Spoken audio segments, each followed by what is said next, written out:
for right and freedom, and to keep our honor clean. We are proud to claim the title of United States Marine.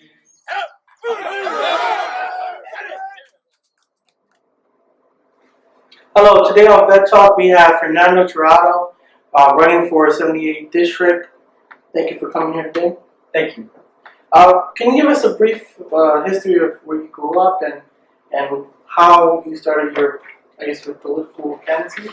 Sure. I was born and raised in Washington Heights. I went to SUNY Farmingdale, then SUNY Stony Brook.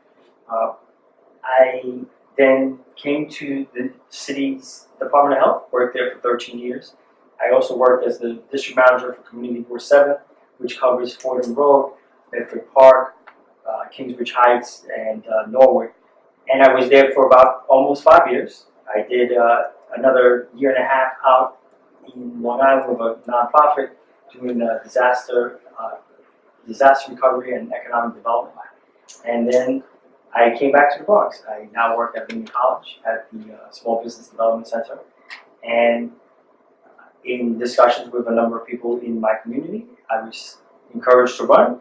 I made the decision earlier this year, and here I am, running for the Assembly.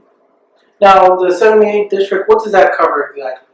So it covers areas from Belmont to Bedford Park, from Southern Boulevard to about Kingsbridge Road, all the way up to University Avenue, Sedgwick Avenue. It also goes all the way up north to Marshall Parkway. There are a lot of interesting organizations and structures in the area, such as the Kingsbridge Armory, Botanical Gardens, the Bronx Zoo, Little Italy. So before we hit on those topics regarding what your district covers, can you give some background on your education? Like, were you in some kind of political debate team? Sure. So actually, when I went to SUNY Farmingdale, I studied biomedical engineering technology. That's a mouthful. Yes, it is. And then when I went over to SUNY Stony Brook, that's when I became more interested in history and political science. So I graduated with my bachelor's in political science from Stony Brook. Which is one of my favorite subjects. Mr. Acosta was my professor in Fordham. Very good times, great subjects to cover. So what is your platform that you're running on? So there are obviously many issues in the district. The three that I feel that are great importance are economic development, education, and environmental issues, and environmental justice issues in particular. Okay. And you're now to go on a brief discussion. What have you been doing to, progress in your district? Since you're covering the 78th District, I'm assuming a lot of your work is surrounding that area? So a lot of the work that I did previously as the district manager covered that the 78th District. One of the major projects that I was involved with was the Webster Avenue rezoning. Basically, it was a combination of economic incentives for rezoning Webster Avenue. At the same time, we did a lot of neighborhood preservation so that 1- and 2-family homes weren't torn down and buildings put up on tiny streets. It was about a year and a half long process, and I think that we are just starting to see the success from that decision back when it was first implemented in 2009, 2010. That's good. I'm sure you can't wait to see the end results of everything. Well, it's a process. Economic development is a process. There are a lot of people who think that economic development just happens, but no, it doesn't just happen. It takes people who are willing to invest in their community, people who are willing to take risk, people who are willing to see a vision and implement that vision. And if they recommended you or asked you to run, they must have seen all those qualities in you already. I would hope so. Thank you. Could you give us a quick, an outline of how one of those projects would, if you have any particular that you can break down for us? So, like you say, well, I want to do or fix this problem. How would you go about it? So, one of the issues that I have mentioned previously to you and to other vet organizations, I have also done housing worked on a number of housing issues, and I worked with the Jericho project to put up to get the approvals for the development over on 194th Street between Briggs and Bainbridge, or between Briggs and one of the side streets. And one of the questions that I had was, why isn't there any housing for veterans that includes their families? I've always believed that a family provides the strongest support structure for a veteran, especially a veteran who is recently come back from a war or from some other type of employment. And to say that we don't develop housing for veterans and their families, and and we read it in the news every day. There are people who are homeless, veterans with their families that are homeless, or the wife and the kids have to live someplace while the veteran is homeless. I think it's a shame. It's one of those things that veterans they serve our country knowing the risk that they put themselves in, and something as simple as designing housing for families so that the veteran can be with their children and their spouse and raise their kids in the neighborhood and send their kids to neighborhood schools and invest in the neighborhood. I can't understand why there's so many roadblocks for that. So now, the overall goal would be to help the veterans and their families. What part of, I guess, the starting process for the Jericho project would you have to start with or find out? Well, I understand that organizations like the Jericho Project and other organizations, they really do fight to combat homelessness among veterans, and there is a need, and I won't deny that there is a need, that there are plenty of veterans out there who are single, who don't have a support structure, who may have other needs where they have to tap into the VA hospital. But that's what makes the 78th Assembly District special. We have the VA hospital right in our backyard. We have all those housing opportunities right in our backyard. I think that there needs to be some flexibility with regards to how the state funds nonprofits so that they could develop affordable housing for veterans, provide programs for workforce development for veterans, and so that way they can have a stable home, and that way they can contribute back to the community. Now, the Jericho project, their first building in the Bronx, I believe, was the one right across the street from the VA hospital. Yes, And on Kingsbridge Road. Yes, and then the second one was the one you just mentioned, and now they're building the third one. Did you have anything to do with that? Or? So the first one was not in Community Board 7, so I didn't have a say on that one. The third one, I am no longer part of the Community Board. I haven't been a part of the Community Board since October 2012, so I don't know the status of that development, but I know that the issues are still there. There is a housing crisis for everybody. I think that that veterans need to not be forgotten in that there is a crisis and that they also need housing. Yeah, if I'm correct, based off my submissions and posts on the Bronx North Democratic Party, am I saying that right? The group, the Facebook Northwest Bronx Democrats? Yes, there. I'm sorry. Okay. Northwest Democrats. You're the first, I would say, politician to reach out to me, and this is basically, this is our third. I want to say encounter. I think that sounds a little weird, but they're our third encounter where we've had the opportunity to speak, and each time has always been very unique. One day you come in, and I have 3 people that I interview right on the spot. But very receptive. You already knew all the issues that were going on, and all I guess, my part in providing knowledge and what the current generation is looking at, and you were just super receptive on that. And on top of that, the people that were there, you happen to know one of them. So it's a tight knit circle that we. Yes, I have a lot of fraternity brothers who are in the Marines or in the Navy. So. And it just shows that the veteran community, it's a very strong, tight knit community that wants to make some improvements. With the group on Facebook, Anthony Rivicchio, thank you. You, him, and a few other members. We had Charisse Palomino recently, and I mean, you guys are actually bringing my spirits when it comes to the political sector in a positive view. Where I could say 3 months ago it was very negative. But I mean, how do you feel knowing that you are progressively pushing, and the veterans in the community see the work that you're doing? So, with regards to the interactions that we've had, I'm glad that you feel that way. I'm glad that you feel that you're, I guess, coming around to your opinions on politicians. Politicians. Being a politician is not an easy task. There are a lot of people who have a lot of needs, and it depends on how much you're willing to go out and help them out.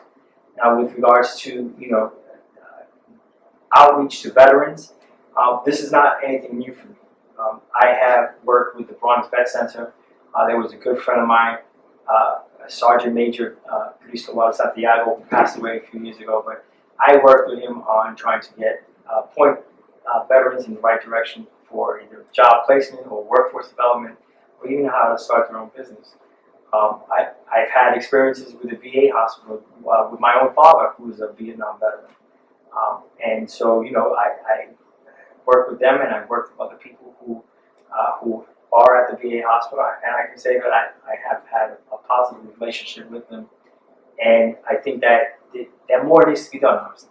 So now, you said your father was Vietnam veteran, correct? Yes. Now with him, I'm assuming if something's going on, and with you with your political background, I'm sure he nudges you once in a while, saying, "Hey, what's going on here?" It gives you a more sense of, this is a sense of urgency that I need to jump on. Well, I mean, also my father has a lot of health issues, and so that's where my passion for public health and public health issues, and then seeing the issues that my father has, it's a sort of a natural mix or match. I've been doing it for quite a while. I help out when I can. I always feel like there's more to be done, and that's just the way we gotta continue to operate. Put our hands to the plow and move forward. And how does he feel about your running for the seat? He was very skeptical in the beginning. I guess old Puerto Rican father. He had his perceptions of political office, as I'm sure many people do. He had his concerns. He didn't want me to get involved with certain people, and I understand. But at the same time, him and my mother have always told me never to turn your back on people. Even when you're struggling, don't turn your back on people. And so that's kind of stayed with me. And there are a lot of needs. A lot of needs outside of just the veteran needs that are in the 78th district. We have had double-digit unemployment before the recession. We have had crime rates or chronic gang problems, chronic issues that prohibit communities from bouncing back. We've had a lot of stalled economic development, and so now that a lot of things are starting to move forward, we just need to stay on top of it. I tell people, just going back to the business issue for a moment, that this is politics, right? There's always only one seat or one position on the top, and you have people pushing them up and pulling them down. But this is business, right? You have people pushing you up and pulling you down, but there's more room on the top. And I think that that's where we have to get not only the residents in the district, but veterans to understand, hey, this is something you should take advantage of. Well, so now, to keep within the platform that you're doing, housing, economic development, health, those are huge, huge platforms to go through. Luckily, I hope that VetTalk can help you reach more of the veteran community, obviously, because you're affected within that, you're a huge portion within your district. We wish you well as well on making the seat. Now, you mentioned something regarding the Bronx. The Bronx is, I like to think the Bronx is as an anomaly in itself when it comes to the political system. But now you already have a great platform to go through. You're only competing with one person at the moment. Actually, can that change or no? Sure. It's up into the last day. Can somebody else jump in? Or? Oh, no. The petition process is done. All right, so it's just you and another person. Yeah. So, literally, there's a 50-50 chance. Now, if you get in the seat, now you're going to have to deal with, I guess, this system that we consider very tough with. Your background is well connected within the political system, but now you're in a like your father, you don't want to turn your back on anybody. How do you see yourself fitting in with the rest of the community in the political system? So as I mentioned to people, elected officials, particularly in economically distressed areas, they have to lead from the front. Right? There's none of this where you're not there or you're someplace far away where people can't reach you, and then you're a part of the problem when nothing gets done. We've also heard that the Bronx is the poorest county in the country, or the poorest congressional district in the country for 30 years. But if in 30 years you're saying the same thing, then you're part of the problem. Let me see. Just to give a quick statistics regarding the Bronx, I mean, we have, based off the zip code, we have one of the highest SUV rates. When it comes to voting in New York City, One of the lowest. One of the lowest in New York City alone. I think it's about maybe 12%, the last numbers I saw. And the Bronx as a borough is close to 8% out of that total. So that's a little shameful. But now you're going to be combating these issues, and there's a lot of people that I've spoken to before I decided to run have always felt that it's almost hopeless. Like the situation's not going to change, people are not going to change, nothing's going to change. And I mentioned this at another locale that we have to find a way to bring hope to people. We have to find a way to do things so that they can begin to open up. We have a lot of great resources here. The Bronx, if it was a city by itself, would be the 9th largest city in the country. that's something to say right there. And if you just look at the area where the 78th Assembly District is, we're talking about some of the best tourism opportunities, the best public transportation infrastructures, some of the most affordable housing, even though it's still expensive compared to other places. We have all these assets, and sometimes, there are people who are so negative or feel so hopeless about a situation that they can't see the stuff that we have. They can't see the people who are struggling to try to make life better for everyone over here. And that's what I want to do. I want to help people see that there is an opportunity, that there is the potential for growth, that there is potential for themselves to be a part of that process. We always have this fight between urban blight and gentrification, right? I want to find that middle ground and say, well, let's get urban renewal starting with the people who are living here. Right there. We're going to take a short break. Now, when we come back, we'll be talking about positive issues with the Bronx, because obviously we love the Bronx. And the second is the political system itself within the Bronx.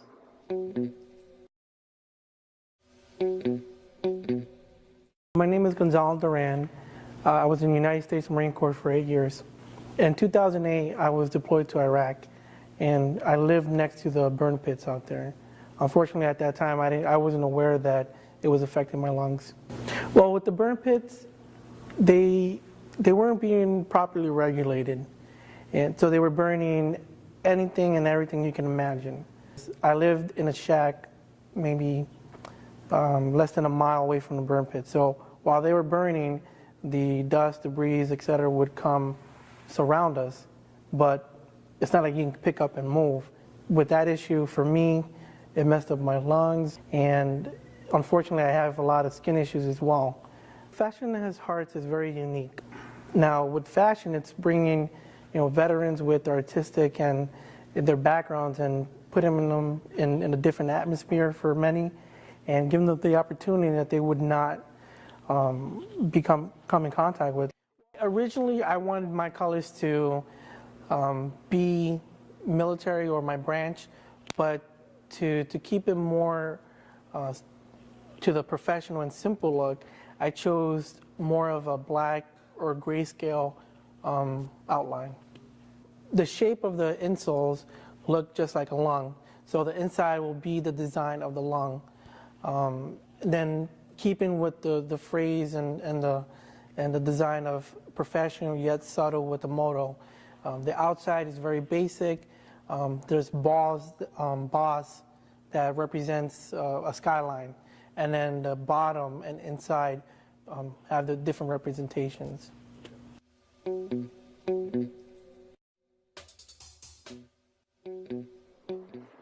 Hello, once again, we're with Fernando Tirado. Now, when we left off, we were talking regarding the Bronx and, let's see, the STD rates and the political aspects. So let's put it a little more positive. You said that the Bronx, if it was the city in itself, I believe it would be the 9th largest city in the country. Not only that, we have I want to say the 4th largest zoo in the world. The Botanical Garden has The largest in the country? actually in the western, I want to say the Western Hemisphere. Western Hemisphere. The ecological surveys and all the information data collected is basically the one used in the Western Hemisphere. We have great colleges. Great colleges for you. Go Rams. Yeah. Just have them go there too. We have also, as I mentioned before, one of the most highly utilized public transportation services in the city. The Fordham Road Metro North Station, for instance, is the 3rd busiest station in that network. That station has the most reverse commuters in the entire system of the Metro North system. So that means people are going from here to work upstate, they're going to Connecticut, and upstate in Connecticut realize that there's a great worker pool here in the Bronx, and they're taking advantage of that. Why isn't the Bronx doing more to take advantage of that? Why can't we keep jobs here and spending here and attract the people here to continue to work?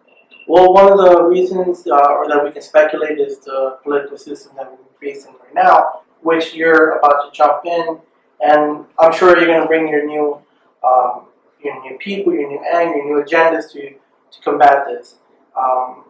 But you also face the dilemma with we have this system called the Bronx, where we have political candidates that have been indicted, removed, empty spaces, etc., etc. Not to be so negative about that, but how do you feel that you're going to be different in that approach? Well, first off, I have a proven track record of my commitment here to folks in the Bronx, and particularly in the district. That overlaps with the 78th Assembly District. People have seen what I've done and know what I can bring to the table. So I would say that first. With regards to the issues of the indictments, that it's unfortunate that people have taken the time or I should say that they've taken the public's trust and they've abused that, and they use it for either personal gain or for issues that are bordering on ethical or on the ethical border. It's something that at the end of the day, voters have to be the ones that make that decision. You put that person into office. You, by your choice to either vote or not vote, by your choice to be a part of that process, these things continue to happen. I mean, the very fact that I'm here talking to you as a veteran, veterans go to fight for that right to protect the freedoms that we enjoy that unfortunately way too many people take advantage of, or they don't put the proper amount of respect that they're supposed to. And that goes back to, again, the cycle of hopelessness versus corruption versus negativity versus inactivity. So somebody's got to step in there and break it. And I think that there's been a lot of great elected officials who have started to come up into the Bronx. I'm looking forward to more coming up into the Bronx, and I'm looking forward to being one of those elected officials who can make a difference for people in the Bronx. Well, we have no doubt about that. We expect great things if you do win. Now, you are only running against what we mentioned earlier, just one other person. Yes. Now, what do you feel regarding the current situation? I remember reading and listening to a debate where your candidate, what would be the announce it? I guess the person that I'm running against for the seat. And now it didn't show up to the Bronx Talk debate. Yeah. So I mean, again, that's unfortunate. I would have enjoyed the opportunity to ask some very hard questions. I was given the opportunity to ask some questions and then provide my own response. But I think that public officials, anyone who's serving the public, needs to respect the public, and I think that they need to take whatever opportunities it is to address the public directly and let them know, here's where I stand, here's what I'm doing, here's where I'm at. If you have any criticisms, let me know. If you have any compliments, let me know as well. We don't have enough of that. And I shouldn't say that that's a broad blanket. I think that that's something that's been lacking, particularly in this district. Now, for the candidate that you're running against is Jose Rivera? Yes. Now, I briefly met him, I want to say about a month ago. I don't really know what he stands for. One, I'm not in that district. And two, Actually, you are. Is this is part of the 78th district. You know what? I always ask people, is this part of Belmont?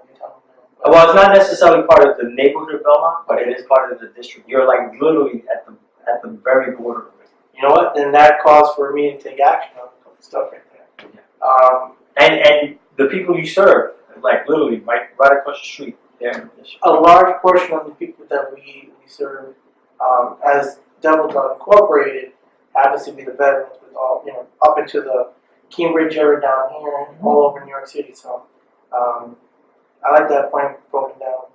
But thank you very much for putting that out. Now, what do you feel? Once again, I don't know his platform or what he's done in the community because I've never really looked into it. But what would be something different that you consider a good position for you to oppose him on? Well, again, I'm going to point to my strong suit, which is economic development. I've had a very good relationship with many people in the business community in this district. I've done things to either help them with specific issues or helping them to build their association or to be an advocate for them. And again, for me, the best social program is always going to be a job. A job will do more than any other social program that we could put out there. Obviously, we need social programs to help people that are in need, but we need to put out people to work. We need to put people to give them the skills that they need so that they can go out and find a job, fend for themselves in that sense, and contribute back to society. And those are, but the way I like to look at it is that, today I came from Senator Perkins's veteran fair up in Harlem. Now, there are dozens and dozens of organizations there. Some national, some local. The point is there's stuff already situated that's out there to help, whether it's the veteran community or the general population. The problem is that, let's say, the knowledge of the rest of the people to go get it, or the cracks that, the way I feel is that a lot of veterans have issues with, we fall into these categories where there's cracks that we are denying a lot of these programs and funding. How would you address that to me to I guess correct it or try to, as maybe a possible my possible assemblyman soon, how would I go approaching those dilemmas? So that is on an individual by individual basis. So I would want to know what the issue is so that we can try to work out a solution. I know that a lot of the services that are out there in general, but also for the veterans community, they don't receive enough publicity. There's not enough outreach done because there's not a budget for it.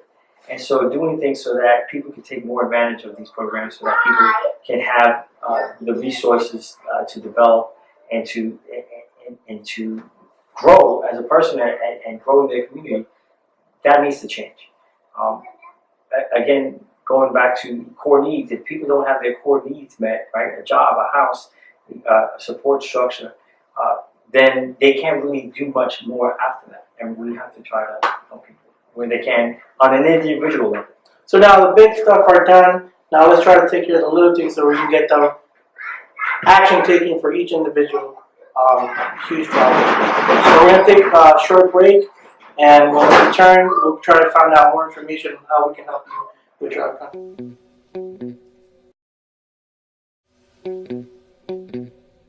My name is Gonzalo Duran.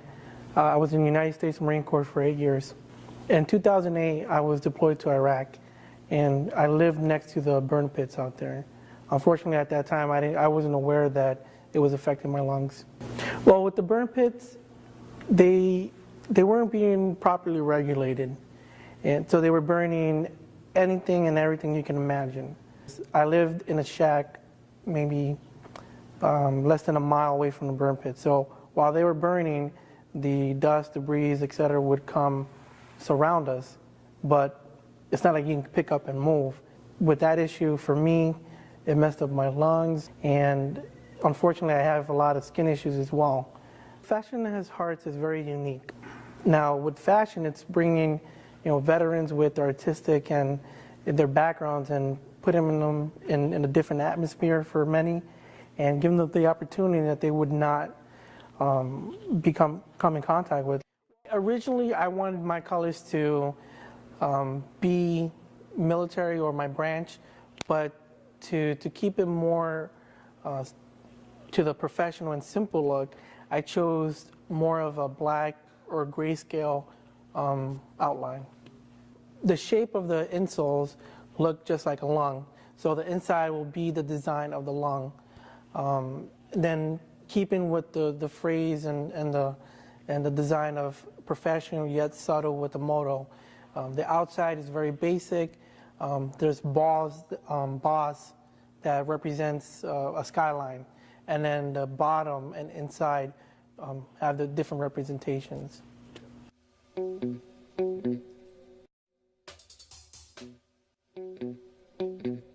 To the audience tuning in, we're here with Fernando Tirado, running for the 78th District.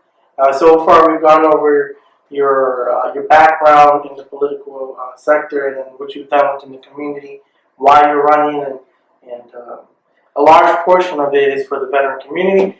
I even received some knowledge that I am within the 78th District, so I can assume you'll be receiving a lot of stuff from us very shortly. Not a problem. Now, it's very fortunate that the work that we do here is always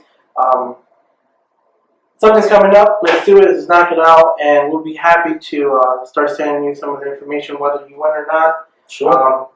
Just to keep you within the aspect of what we're doing for the veteran community, since your background is so, not only as a personal thing, but also a subject that you're fighting for.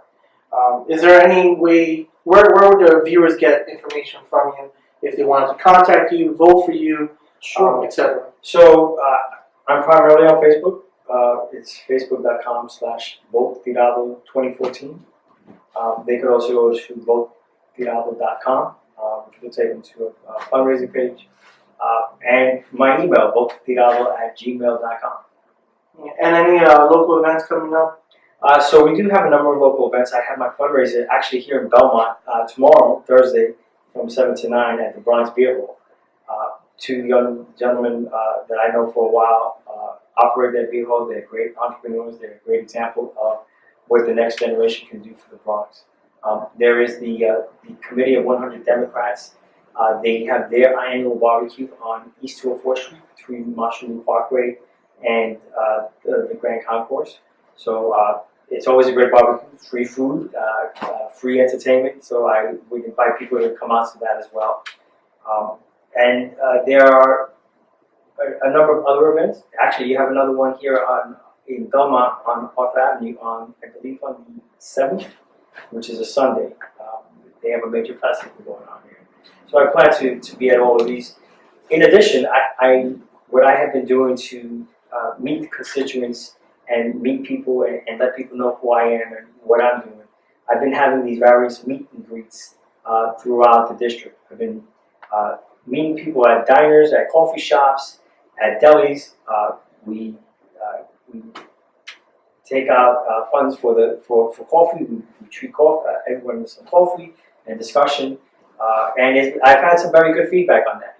People open up when there's food, and when you're trying to do something new and innovative, and people are hesitant, you have to try to make them feel at ease. And that's what I want people to do: feel at ease when they're around me.